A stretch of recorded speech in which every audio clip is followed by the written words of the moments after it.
Two Brians. Yeah, two Brians. How's everything How are today? you? Yeah, good. All good. RockEyez.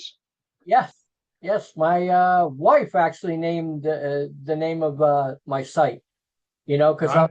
I was a concert photographer, so I'm doing rock shows, and through my eyes, so she said, "How about Rock Eyes?" There you Yeah. go. Yeah, of course.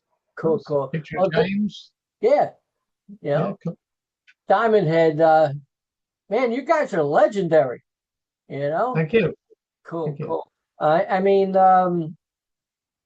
is there anything in the world would you rather do besides music? No, absolutely not. No, I mean, once I got the bug, I was only young. I was probably, 12, something like Uh, that, 11, 12. Had an older brother who played guitar and he used to take me to gigs. So I started going to see bands when I was about 12. right, yeah. And you just got the bug, I think, once you see all the gear and the lights and the volume. Right.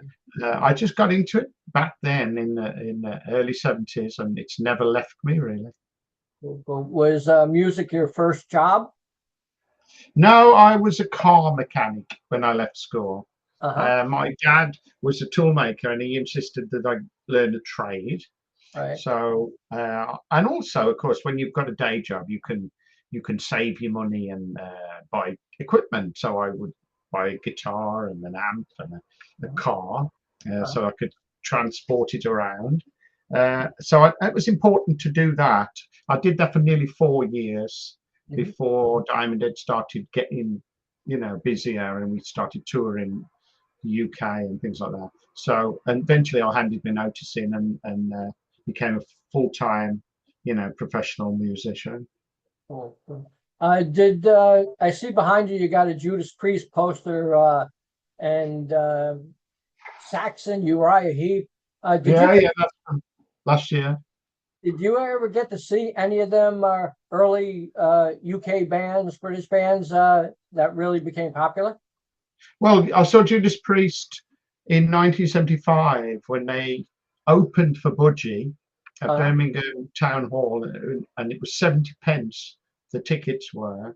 mhm. Uh, but I've seen a couple of bands that went on to bigger things. AC/DC, I saw them in 1977 Right. uh, in Birmingham, and there was only about 300 people there. It was at a place called the Mayfair Suite, Let There Be Rock Tour, and that was fantastic, absolutely fantastic.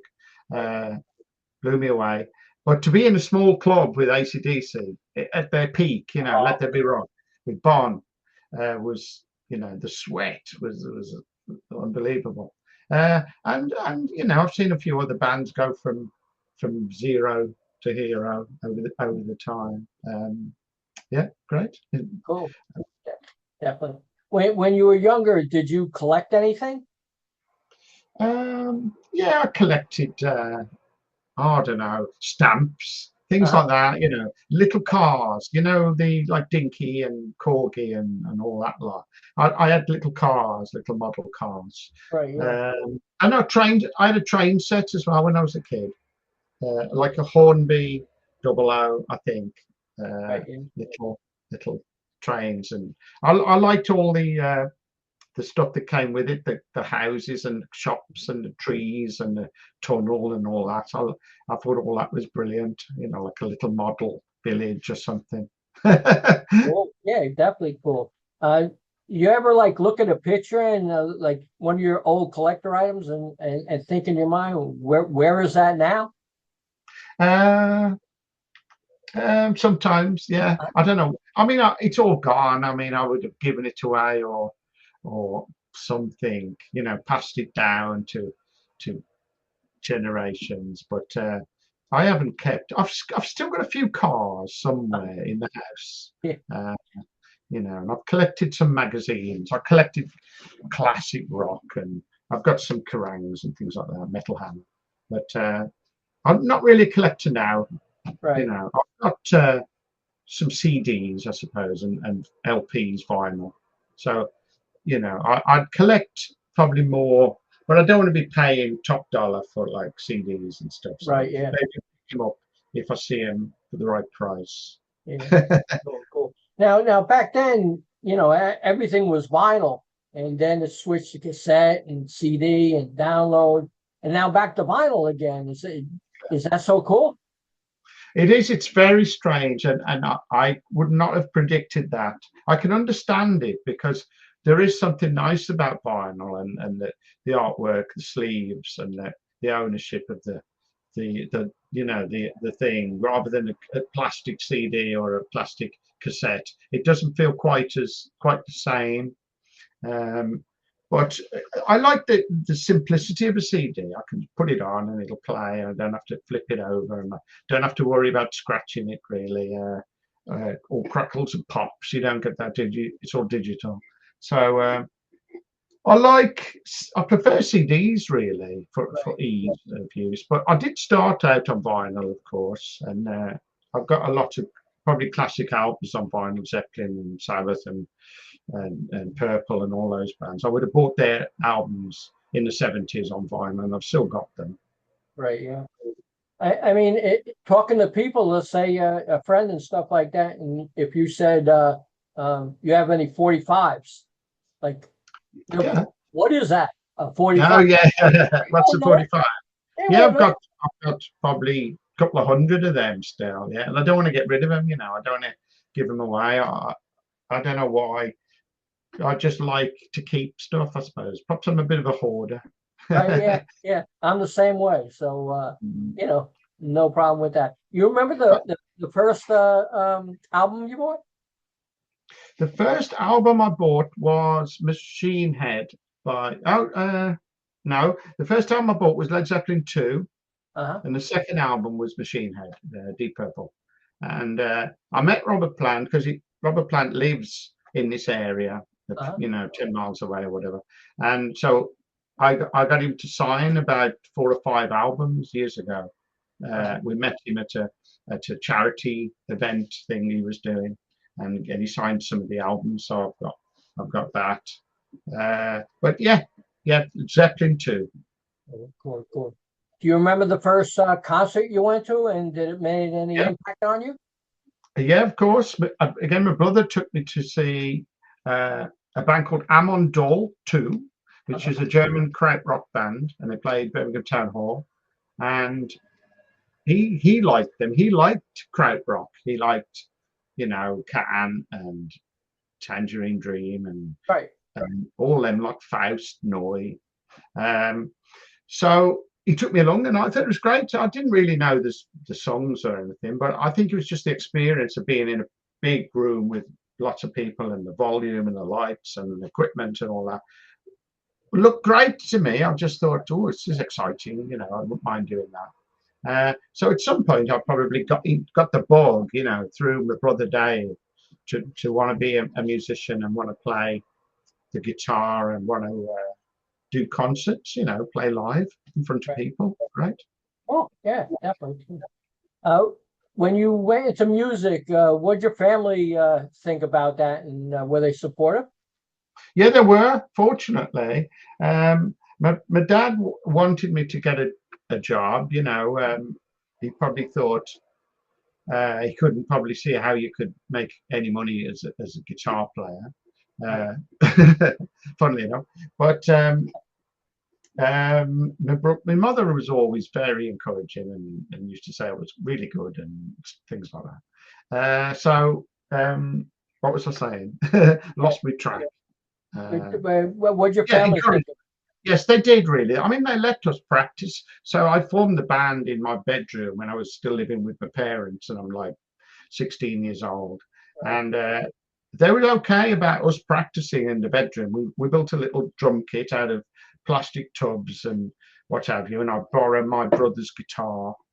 Uh, so we just, we'd go play at least once a week in the bedroom and try and write songs and stuff like that. Mhm. So they didn't throw us out, and say you're making too much noise. Yeah. We probably would try not to be too loud, Right. but Yeah. Yeah. at least we had that. We eventually moved out and we rehearsed in different places.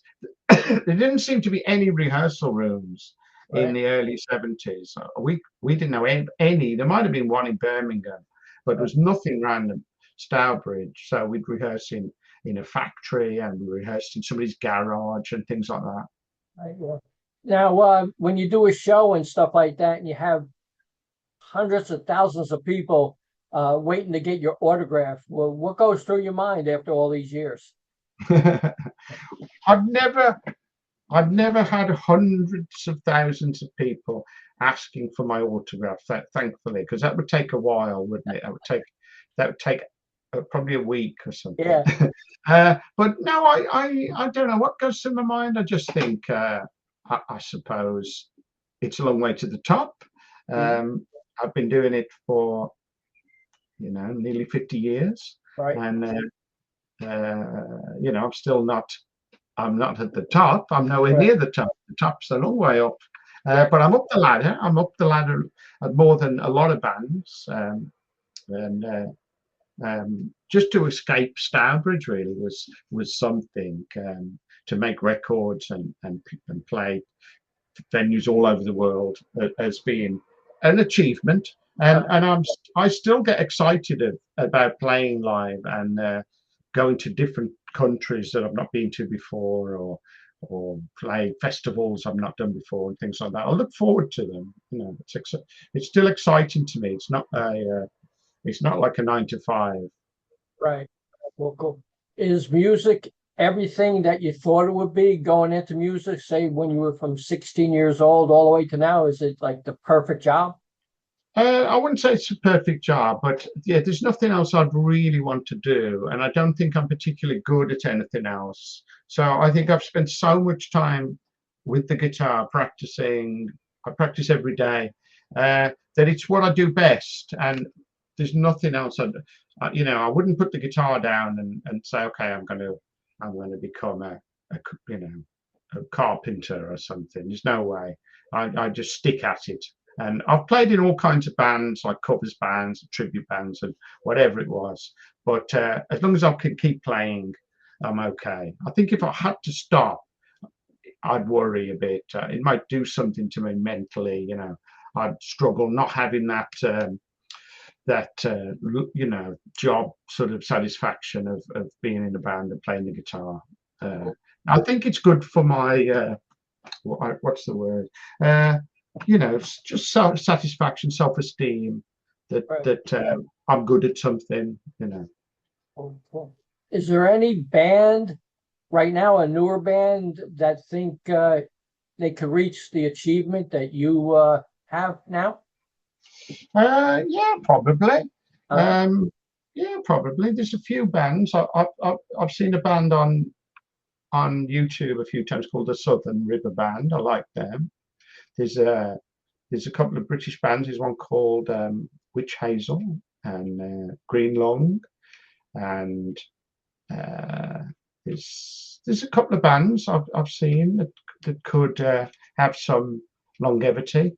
We'll find out, I suppose, in due course. It's difficult to predict though, because there's so many pitfalls. There's so many things that can go wrong with the band, that the ones that make it all the way and sustain a career are extremely rare. Extremely rare. Now, what are the pros and what are the cons going into music? Say a new band was just starting out and they came to you and asked you, what's the most impressive or thing I could do in music, and what's the worst thing to do? Okay, the best thing you can do, in my opinion, is write songs. So, I mean, not everybody can do that. Some people, I think, try and master their instrument and write songs, so they don't worry about becoming the best guitarist in the world or the best drummer in the world or something. But if you can write songs, then I think that can bring you an income that could last your whole life. And some people have been lucky enough to have massive hit singles or hit records, and they can live off the royalties for the rest of their lives. So it's what I wanted to do. I didn't just want to be the best guitarist. I mean, and I hit a point where I knew I would never be the best guitarist in the world. It was impossible. I Right. just didn't have that talent, that technique, that flair of somebody like Richie Blackmore or Yngwie Malmsteen or Steve Vai. Impossible. Mhm. So I'm glad I sort of focused and centered on songwriting. I thought that's my thing. I'm gonna try and get good at that, or at least get better at it. And so that's something I think I'm probably a bit more known for, rather than just, he's really fast, or Mhm. he's really flash. I Yeah. think I appreciate great guitar players, but I appreciate great songwriters more. Mhm. Oh, and the worst thing you can do probably is split up. Um, Try and get good management. Don't sell your publishing. Uh-huh. Don't sell your copyright to your albums if unless you absolutely have to. Um, make sure you've got good t-shirts and work on your merchandise, because Mhm. that brings in a lot of money, and the merch can pay for the band to be on the road at times, you Right. know so don't neglect that side of it. Yeah. But you've got to be able to do press. You've got to have somebody in the band who's good at press and interviews. You've got to have somebody who's good with logistics and knows how to get the band and the equipment from A to B. It's good if you've got somebody who's good at recording and making demos, and has got equipment, like a little home studio or something like that. You need a Lars Ulrich really in your band, don't you? You need somebody with a brilliant mind Mhm. for management and how to take a band from a garage to Mhm. the very, very top of the biggest stadiums in the world, and that is such a rare trick. Mhm. So I have total admiration for anybody that can play that trick, because it's extremely hard. I've tried and tried and tried, and I know how hard it is. Mhm. Cool, cool. Um, your merchandise. I'm sure you have plenty of it. Where can people pick it up? The merchandise, it's on the website. There's some on the website. Um, it's called diamondheadofficial.com. That's it. And I mean, this is the new album. This is the live album, Live in Electric, and it's out on July the 11th on Silver Lining. So you can pre-order it now. Uh, so that's why I'm here chatting to you. Yeah, definitely, definitely. I listened to some of the stuff. How'd you pick the songs for this album, Live and Electric UK Tour 2022? Partly because we've got a new band now, a different singer. We haven't done a live album for 20 years, so the lineup's changed a little bit over the years. And I wanted to pick some songs that have never been on a Diamond Head live album before, Right. because you get fans who probably would think, "Oh, I've heard all these, I've Right. got Yeah. all these, blah blah blah." So I wanted to try and make it a bit different. Uh-huh. And so deliberately left some songs off that we would normally do live. Mhm. So you do the big ones, but then, as I say, there's some deep cuts, and then there's some tracks from the last two albums we did, the Diamond Head album and the Coffin Train album.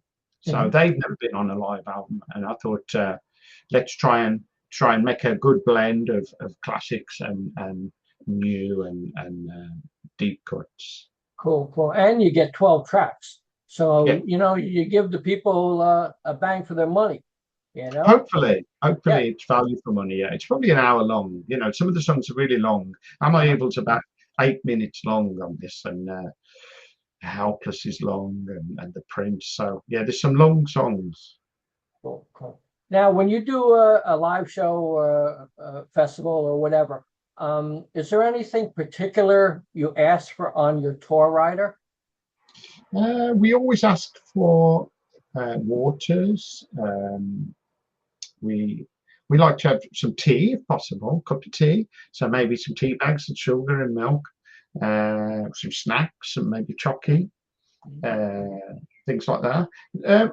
If possible, a hot meal. I mean, if you've got catering, that's always a Right. godsend, because we've done many gigs where they'll say there's no catering. There's no food in the dressing room at all, you know.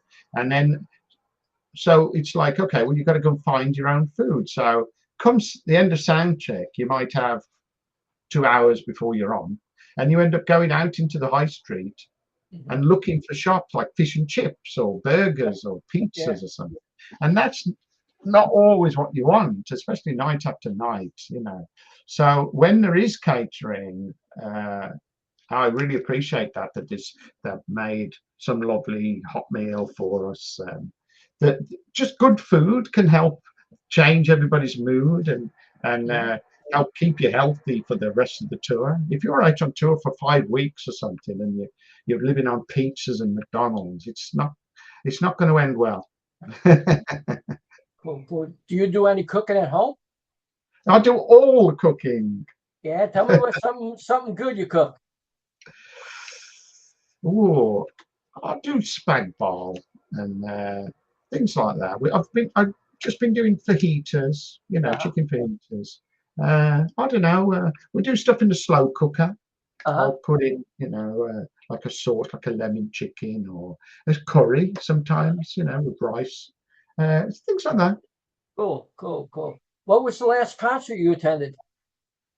The last concert you went to? Last concert. Well, of course, with Saxon, we just did a show a couple of weeks ago in France called Heavy Weekend. So I watched a couple of the bands that were on either side of us. But if there's a concert where I just went on my own or with a friend or something, I went to see 10cc.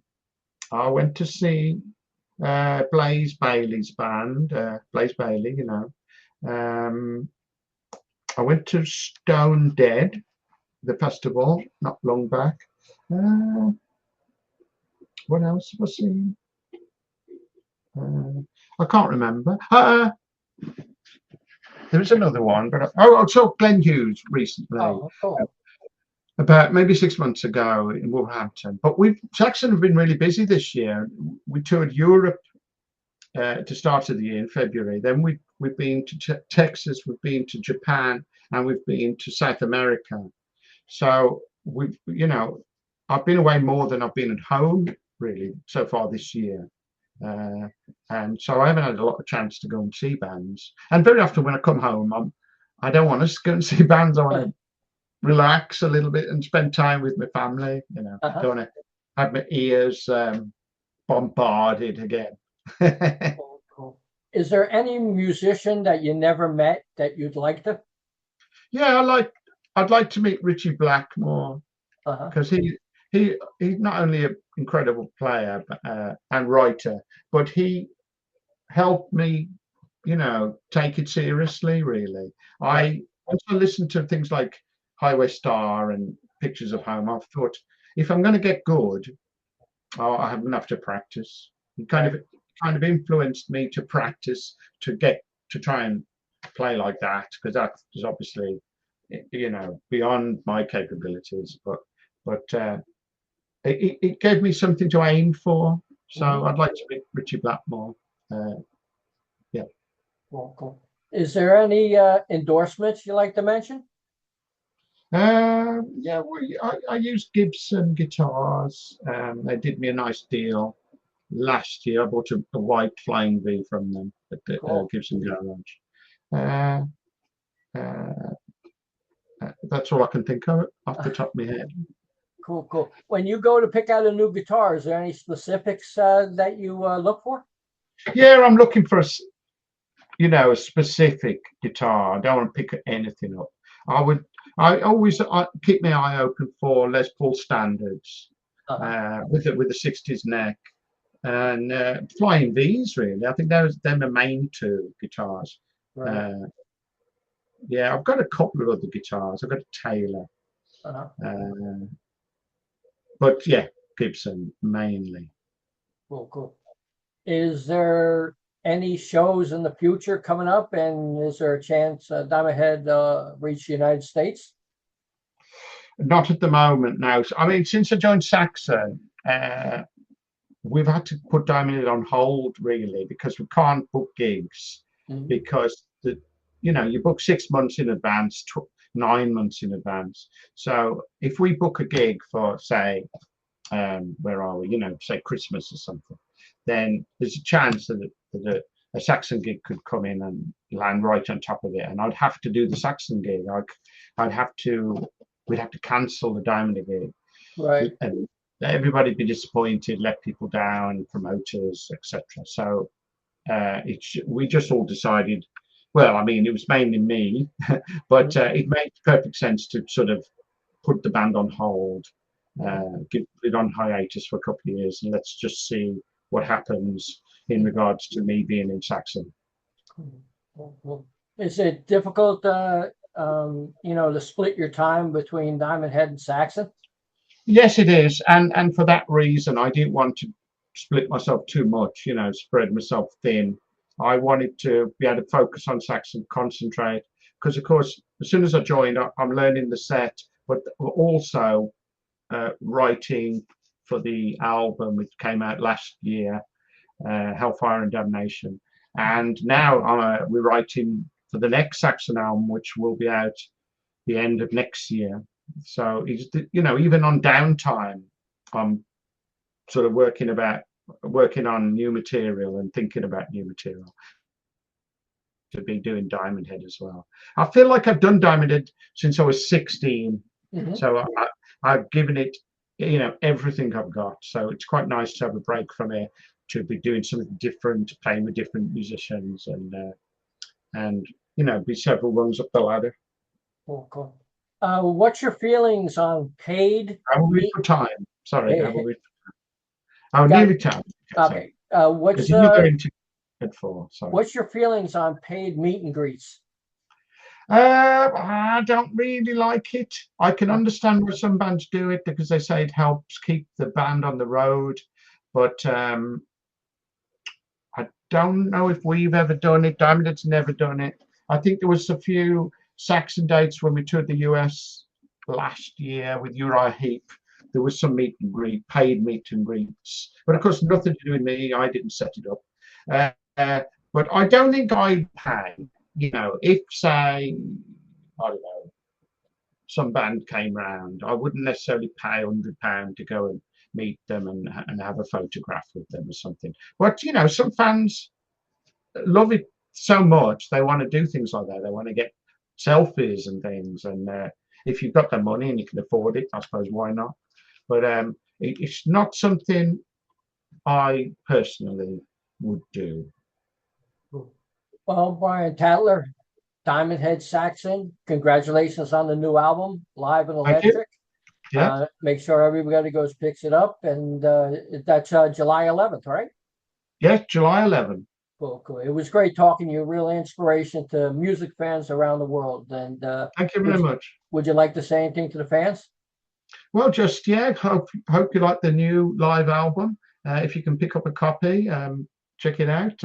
It sounds great, and yeah, you know, we'll do something else as soon as we can. Cool. Thanks a lot, Brian. All right, thank you. Cheers. Bye. Bye.